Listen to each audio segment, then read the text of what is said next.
నిరీక్షణ prayer house మరియు centre సంఘముల తరపున ప్రభు పేరట మీ అందరికీ నా హృదయపూర్వకమైన వందనములు.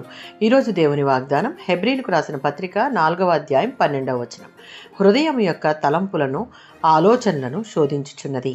ఈ పత్రిక ప్రధానంగా యూదా క్రైస్తవులకు వారు పడుతున్న హింసల కారణంగా వెనుకంజ వేసి యూదుల ధర్మాచారం వైపు తిరిగి వెళ్తూ ఉన్నారు. దేవుని వాక్యము మన హృదయాలను పరీక్షించే తీర్పుదారిగా చూపబడింది.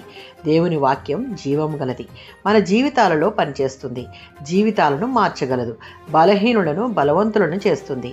వాక్యము రెండంచుల వాడిగల కత్తి కన్నా పదునైనది, అనగా వాక్యము లోపల దాగి ఉన్న పాపమును అపవిత్రమైన ఆలోచనలను కోసి పడేస్తుంది. ఇదే వాక్యము.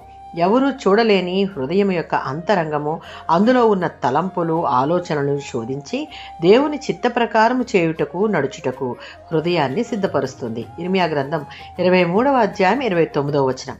నా వాక్యము అగ్నివలను బండను బద్దలు కొట్టు సుత్తి వంటిది కాదా?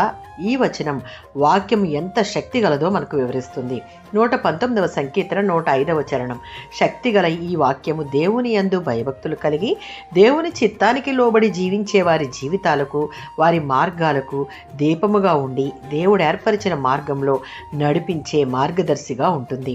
2వ తిమోతి పత్రిక 3వ అధ్యాయం 16-17 వచనాలలో అంతేకాక ఇదే వాక్యం మనలో ఉన్న తప్పులను మనకు తెలియజేసి మనలను ఒప్పింపచేసి దేవునికి లోబడి జీవించేలా చేస్తుంది. ఎఫెసీయులకు రాసిన పత్రిక 6వ అధ్యాయం 17వ వచనం. విశ్వాసులు ఈ లోకంలో ఆత్మీయ యుద్ధంలో దేవుని యొక్క వాక్యం ఒక ప్రధానమైన ఆయుధంగా ఉండి మన ఆత్మలను రక్షిస్తుంది. ఈ వాక్యం పాపాన్ని తొలగిస్తుంది, విశ్వాసాన్ని పెంచుతుంది, బలహీనంగా ఉన్నవారిని బలపరిచి నిరాశలో ఉన్నవారికి వెలిగించి సాతాను చేసే దాడులకు, పాపం ప్రేరేపించే ఆకర్షణలకు మనం ఎదురు నిలబడే ఆయుధం వంటిది ఈ వాక్యం. ఇవన్నీ మన సొంతం అవ్వాలి అంటే వాక్యానికి లోబడి జీవించాలి. ఆమేన్.